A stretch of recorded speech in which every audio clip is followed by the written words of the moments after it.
Mesdames et messieurs, ravi de vous retrouver pour un nouveau numéro de votre émission L'Afrique dans tous ses états. Et oui, ce concept qui met en avant les problématiques en lien avec le continent africain. Comme chaque semaine, vous le savez, nous sillonnons réseaux sociaux sur Internet afin d'aller dénicher les sujets qui vous ont fait parler. Deux sujets sont à l'ordre du jour aujourd'hui. Alors Mali, entre perception, réalité et souveraineté. On continue avec le Sénégal. Sénégal 2025, crise au sommet de l'État et bombe de la dette. Faye, Sonko, FMI, jusqu'où?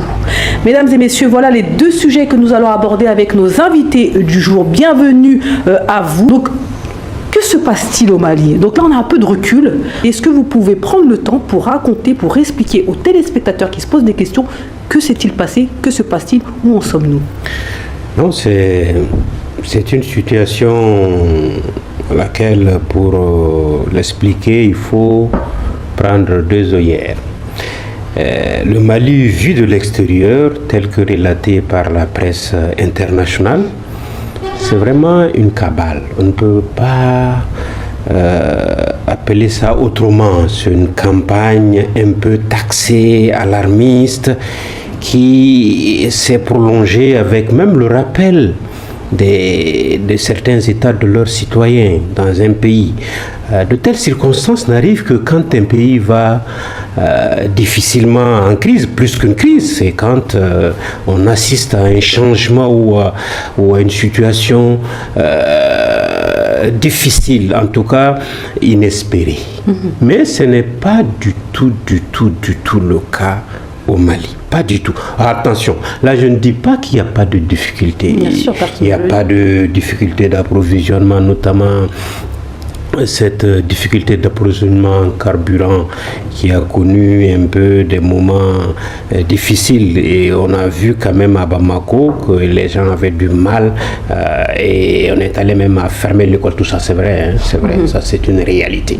Mais il faut reconnaître que le Mali est un grand pays, un pays continental qui n'a pas d'accès à la mer, qui est exclusivement alimenté par deux ports, le port de Dakar et le port d'Abidjan, par rapport au gros. Mais il y a d'autres ports intermédiaires, Lomé, Cotonou et même Conakry, voire même Nouakchott. Donc le Mali a pris des mesures, le gouvernement, les autorités. Il y a une commission interministérielle de gestion de crise, il y a une commission locale au niveau de Bamako. On a fermé l'école, je le rappelais tantôt, pour résorber cette crise-là, pour aider à revenir.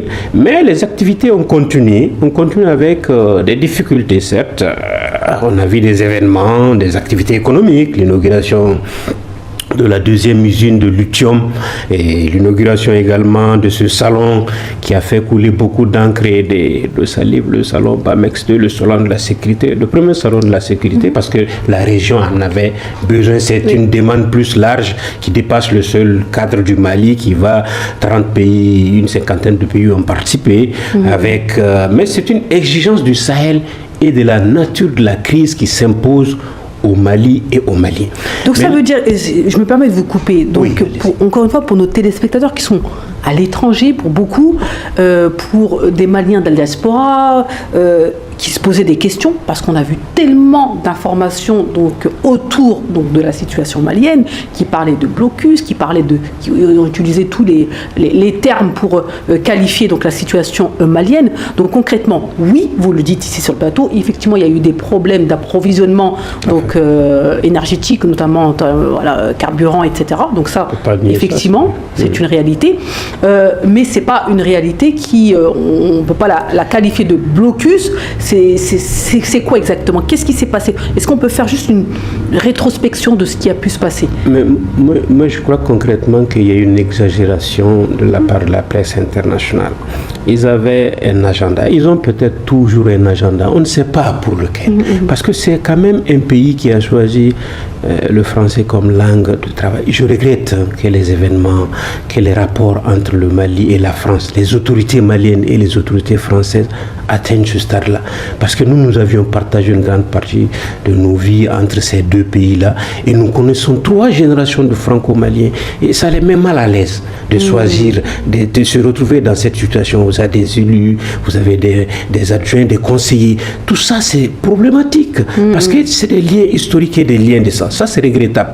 Mais la réalité est que entre les deux autorités, plus rien ne va. C'est des arrestations ici, c'est des fermetures ici, ça va presque à la rupture diplomatique. Maintenant, la société civile doit jouer tout son rôle pour apaiser cela, pour reprendre le débat, pour discuter à tête reposée. Si les politiques ont échoué, il faut qu'ils sachent qu'entre les deux, il y a des destins croisés, il y a des destins, des vies en œuvre. On a vu cette presse internationale, francophone et même française, exagérer, mettre Bamako dans plus qu'une carte rouge. Bamako était prête à tomber. On a vu toutes sortes de titres à la une. Et ça répondait à un agenda de déstabilisation comme par le passé. Et tiens, récemment en 2012, on a vu une situation comme ça où les militaires étaient obligés d'abandonner leur position et cette annonce, c'est l'effet d'annonce a contribué à faire gagner les djihadistes. On est loin de cette situation parce que le Mali revient de loin. On est quand même un pays en guerre depuis 2012. L'armée a été reconstituée, des garnisons étaient fortes, même si c'est difficile encore la crise, c'est une guerre asymétrique en même temps, c'est pas un front commun dont on a à faire face. On est dans ce destin croisé là, dans le cadre des États de l'Alliance du Sahel avec le Burkina, avec le Niger. Cette façon de monter la pression sur le pays était mal perçu. Ça constitue à unir les Maliens, à les renforcer et à fouetter leur orgueil. Et ça, il ne faut pas chercher le Malien sur ce plan-là. Et ça, encore une fois de plus, si j'ai un conseil à dire, vous avez une forte diaspora ici, il faut éviter de heurter l'orgueil du Malien. Ça, c'est Baba, je me retourne vers vous. Question d'un téléspectateur, donc Samuel qui vit à Accra. Je vois des experts annoncer la chute imminente de Bamako. Est-ce qu'on nous cache quelque chose ou est-ce que ce scénario est complètement fabriqué? Donc est-ce qu'on peut dire, on peut répondre à nos téléspectateurs ici sur le plateau? Oui, j'ai l'impression, c'est pour ce qu'il a dit, j'ai l'impression qu'il y a eu effectivement un agenda. Et l'agenda, j'ai même cette impression qu'ils ont, pour caricaturer ou bien en tout cas pour schématiser, c'est comme s'ils ont appuyé le bouton un peu trop tôt. Et que c'était une propagande qui devait arriver au moment où, selon l'agenda, il devait assiéger Bamako. Mais il faut, et ça ne date pas que d'aujourd'hui, ni de cette semaine. Moi, ça fait plus d'1 mois que je vois, attention, Bamako, ils sont aux portes de Bamako. Récemment, ils vous disent tous, vous regardez la carte, tout le nord, toute cette partie nord, c'est en rouge, et ils vous mettent peut-être un peu de vert. Et pire, j'entends le GENIM, en plus ils disent le GENIM, assiège Bamako. Mais quand on assiège Bamako, ça voudrait dire qu'on ne peut plus sortir de Bamako. Pourtant les avions arrivent, il y a des allers et retours. Il se base sur quoi pour dire ça finalement? Pour moi c'est ce que je dis, c'est un bouton. Je pense qu'il préparait effectivement, il y a une attaque qui était préparée. J'écoute souvent ce que, par exemple, les officiels disent. La dernière en date, c'est le ministre Diop qui était en train de le dire. Il y a des attaques par rapport au carburant, il y a des attaques et le GENIM est coaché. Et pour moi, le coaching se voit. Parce qu'avant, tout à l'heure, vous demandiez la rétrospection. Mais avant, on avait peut-être Al-Qaïda, on avait en tout cas les grands groupes qui avaient pris Kidal en toute une région. Et c'était eux, c'était leur califat. L'armée malienne a pu faire sauter ce verrou et ils se sont éparpillés, faire des replis. Ensuite, ils ont dû changer leur mode. Donc, ils recrutaient de manière locale et ils allaient brûler des villages, mais c'était toujours le mode des terroristes. On met la terreur. Et moi, c'est à partir de l'attaque du camp de Kati que je me suis posé beaucoup de questions. Pourquoi aller attaquer le camp de Kati? Pour des terroristes, on a vu leur profil qui était très jeune. Et c'est là où je me suis dit, ils ont quelqu'un derrière pour avoir les plans, pour savoir à quel moment attaquer, jusqu'à ils ont attaqué une partie même de l'aéroport. Ça, c'est pas leur mode. Et là, le carburant, là aussi, je me suis dit, ça, c'est pas normal. Parce que quand vous attaquez le carburant, vous voulez étouffer l'économie. Vous étouffez l'économie, vous mettez la population à dos. Et ça, je me suis dit, c'est quelque chose d'assez réfléchi. C'est pour ça qu'on parle de sponsoring. C'est pour ça que le ministre Diop dit, ils sont coachés. Et ça se voit, ce n'est pas leur mode opératoire. Et donc, pour vous dire, la campagne médiatique, ils ont commencé par, attention, rouge, alerte rouge. Ensuite, c'est des ambassades de chacun des pays, tour à tour, qui disaient, on demande le retour de nos ressortissants. Ensuite, on dit le blocus de Bamako. Bamako sous 48 heures. Bamako assiégé. Et il n'y a rien de tout ça. Et c'est là où je dis que la propagande médiatique qui est accompagnée d'une déstabilisation ne peut être que l'œuvre. Je ne parle pas forcément d'État, mais moi je pointe des intérêts extérieurs. Je me retourne vers vous, docteur Camara. Vous avez entendu donc aussi bien M. Guimbayara ainsi que Babadem expliquer encore une fois comment il voit les choses, comment ça se passe localement et surtout les attaques communicationnelles que vit le Mali. Alors c'est vrai qu'on prend beaucoup de messages de la part des téléspectateurs parce que c'est important. Il y a une vraie guerre communicationnelle. Il y a beaucoup d'informations qui sont véhiculées. Il y a beaucoup de personnes qui s'inquiètent. Au début, elles étaient sereines et s'inquiètent. Elles se disent, mais finalement, qui dit la vérité? Est-ce que, surtout pour les personnes qui ont des parents localement. Donc vous, forcément, vous êtes très proches. Vous avez des étudiants, beaucoup d'étudiants africains, beaucoup d'étudiants maliens qui aussi se posent des questions. Vous êtes proches d'eux. Donc vous confirmez. Donc c'est ce questionnement qui continue et c'est pour ça qu'aujourd'hui, on fait cette émission. Tout à fait, Aïcha. Justement, on est tous un petit peu, on va dire, pris par ce tourbillon.